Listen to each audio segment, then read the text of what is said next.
Hey there, English learners. Welcome back to the English Leap podcast, your go-to English podcast for learning English and improving your life. I'm Erin. And I'm Evan. Whether you've set big goals for the year or you're just tired of starting over every Monday, this episode is going to hit home. Because today, we're flipping the script. That's right. We're not talking about setting more goals. We're talking about building systems. Simple daily structures that help you succeed without burning out or feeling like a failure. Yep, we've all been there, writing down a list of big dreams, feeling super motivated, and then nothing happens.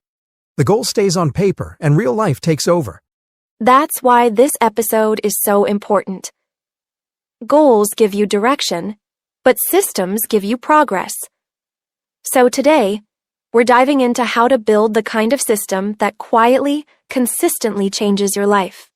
And of course, we've created a free PDF guide for this episode with all the key points, comprehension questions, and grammar exercises, so you can take action and improve your English.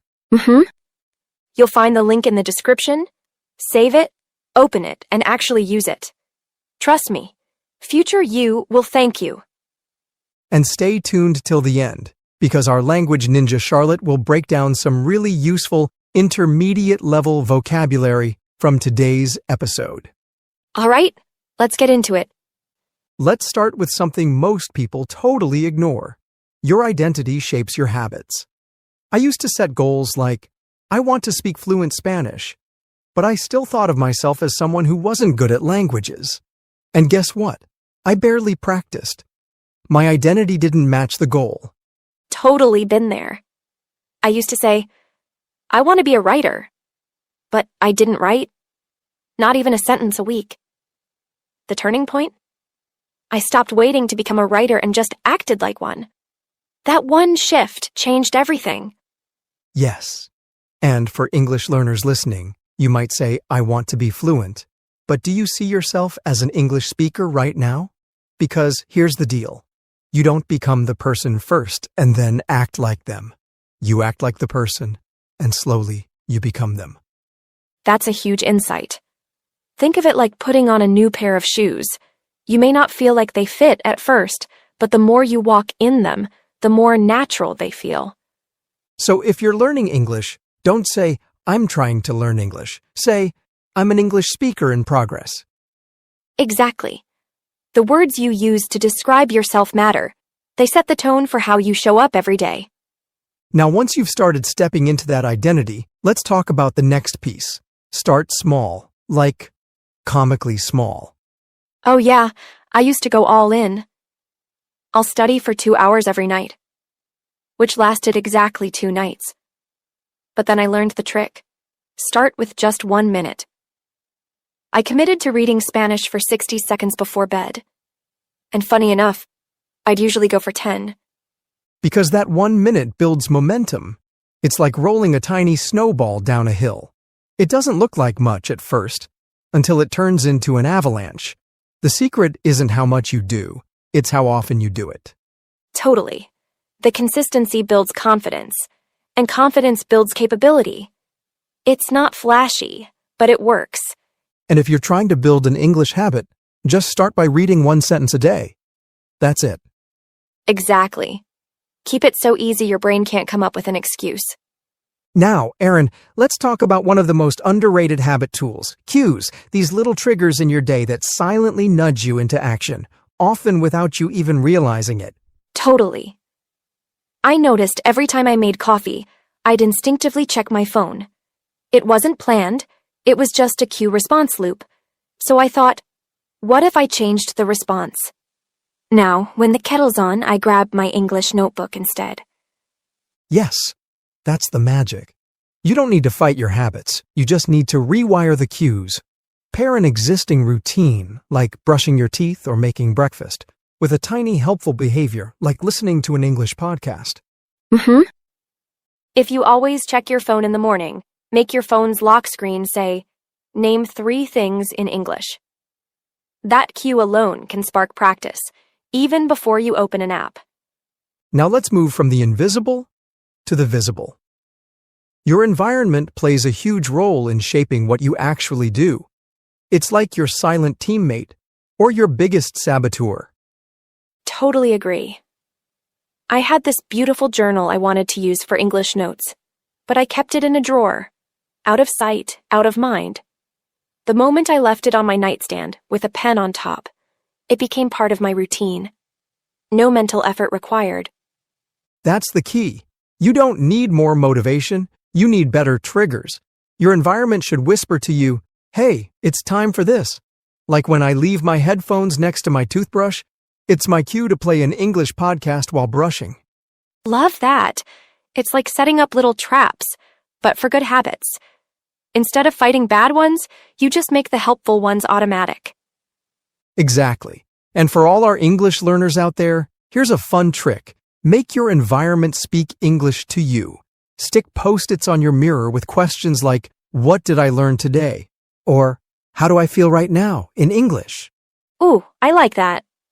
Or keep your favorite English YouTube video open in a browser tab, so it's waiting for you like a friend. That's how you make English part of your environment.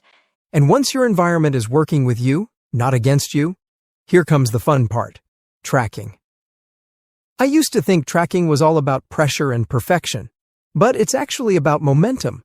There's something so satisfying about seeing your progress build, even in tiny steps. Yes, it's like planting seeds and seeing little green shoots pop up. I started marking a simple tick on my calendar every time I practiced English for 10 minutes. After a week, I didn't want to break the chain. That visual progress made it motivating to keep going. Right? And it doesn't have to be fancy. A sticky note, a tally in your notebook, a habit tracking app, anything that reminds you, "Hey, look how far you've come." Progress fuels motivation like nothing else. Exactly. And if you're learning English, don't stress over speaking perfectly every day. Instead, track the time you showed up. 10 minutes reading, 5 minutes speaking, whatever it is. That effort? That's your real win. All right, now let's talk about the invisible force that everyone forgets when building good habits: willpower. Oh yes, the mysterious energy that seems to vanish by the time the sun sets. Like, where does it even go? Seriously, willpower isn't endless. It's more like your phone battery. Every little decision, what to eat, what to wear, whether to study, slowly drains it. And by the evening, you're running on 5%. Totally. I used to believe I needed more willpower to be consistent with podcasting. But what helped me most wasn't pushing harder, it was prepping smarter. Now I set everything up the night before. Mic, outline, even the lighting. No decisions left to make, just hit record. Same idea for English learners. If you prep your tools the night before, your notebook, app, or even a sticky note with a sentence to practice, you're not depending on morning motivation. You're just following a path that's already there. That's the magic. Systems don't ask you to be perfect. They just ask you to prepare. And when you do, you win, even on the hard days. Now this next one is surprisingly powerful: celebration. Most of us don't celebrate small wins. We just move on to the next thing. Or worse, beat ourselves up for not doing more. Totally. I used to think, why would I celebrate practicing English for 10 minutes? It's not a big deal. But it is. Every small win is a deposit into your self-belief account. And when you feel good, you're way more likely to keep going. Exactly. When I first started building my podcasting habit, I'd literally say out loud, "Nice one, Evan," every time I finished recording, even if it was short. Sounds silly, but it rewired how I saw myself, not as someone trying to create, but as someone who does. That's such a great example, and it totally applies to learning English too. After your next study session, even just 5 minutes, pause, smile, give yourself a high five in the mirror, or say, "I'm proud of that." That quick moment of celebration, it tells your brain, "Hey, this matters." And that's how you turn effort into lasting habits. And finally, let's zoom out for a second. Systems are amazing, but they're even more powerful when they're connected to a bigger vision. I don't mean a perfect 10-year plan. I mean a direction, a feeling, a why. Yes, your vision is your internal compass. When I decided to improve my English years ago, it wasn't just about grammar. It was because I wanted to connect with people from around the world. That deeper why kept me going, even when progress felt slow. So true. Your system gets you through the day-to-day, but your vision pulls you forward when things get tough. That's what transforms effort into meaning. Right? And if you're learning English, do this for yourself. Write somewhere visible. Why do I want to speak English? Not just for a test or a job, but maybe to connect with people, to feel more confident, or to grow as a person. That emotional reason? It'll carry you much further than any goal ever could. So there it is. Systems over goals. They're not dramatic or glamorous, but they're steady, dependable, and honestly, they'll change your life if you stick with them. And now, let's pass the mic to Charlotte for your vocabulary breakdown, so you can sound smarter and build better systems. Charlotte, over to you. Hey everyone, it's Charlotte. Let's break down some useful words from today's episode so you can sound more natural and confident in your English. Ready? Let's go. Flip. Meaning, to turn or change something completely. Example, they decided to flip their living room layout for a fresh new vibe. Insight. Meaning, a deep understanding of something. Example, his conversation with the mechanic gave him valuable insight into how cars actually work. Barely. Meaning, almost not, just a little. Example, she barely made it to the bus stop before it pulled away. Identity. Meaning, how you see yourself or how others see you. Example, becoming a parent shifted his whole identity. Momentum. Meaning, the force that keeps something moving once it has started. Example, after finally cleaning one drawer, she gained momentum and tackled the whole kitchen. Avalanche. Meaning, a large overwhelming amount of something. Example, after returning from vacation, he faced an avalanche of emails. Consistency.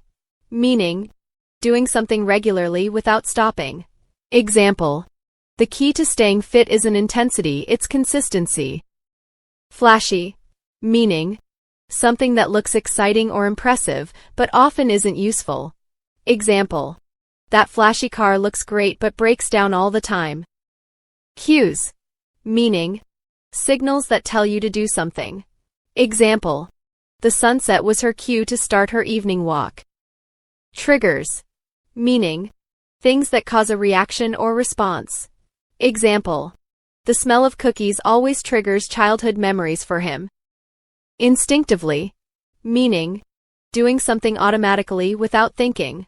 Example, she instinctively reached for her coat when the wind picked up. Saboteur. Meaning, someone or something that secretly ruins progress. Example, his procrastination was the hidden saboteur of his career goals. Willpower. Meaning, the strength to control your actions or choices. Example, it took all his willpower not to eat the entire cake in one sitting. Obsess. Meaning, to think or worry too much about something. Example, she used to obsess over having a perfect accent, even though people understood her clearly. Outcome. Meaning, the final result of an action or plan. Example, the outcome of eating healthier and exercising regularly was that he lost 10 kilos in 3 months. Intentional. Meaning, done on purpose, not random. Example, she made an intentional choice to spend Sundays with her family instead of checking emails. Reliable. Meaning, something you can depend on. Example, my old car may not be fancy, but it's reliable, it's never broken down once in 5 years. Reflect. Meaning, to think carefully about something. Example, after the argument, he took a quiet walk to reflect on what went wrong and how he could fix it. That's it for today. Use a few of these words this week and I promise you'll sound more fluent and confident in no time. See you in the next vocabulary breakdown. Thanks, Charlotte. That was super helpful. And that's a wrap for today. Keep practicing, keep building, and let your system do the heavy lifting. We'll see you in the next episode of the English Leap podcast. Take care and happy learning. Bye for now. Your progress doesn't end here. To continue advancing your English skills, click on the next video or explore the additional videos we've thoughtfully selected for you.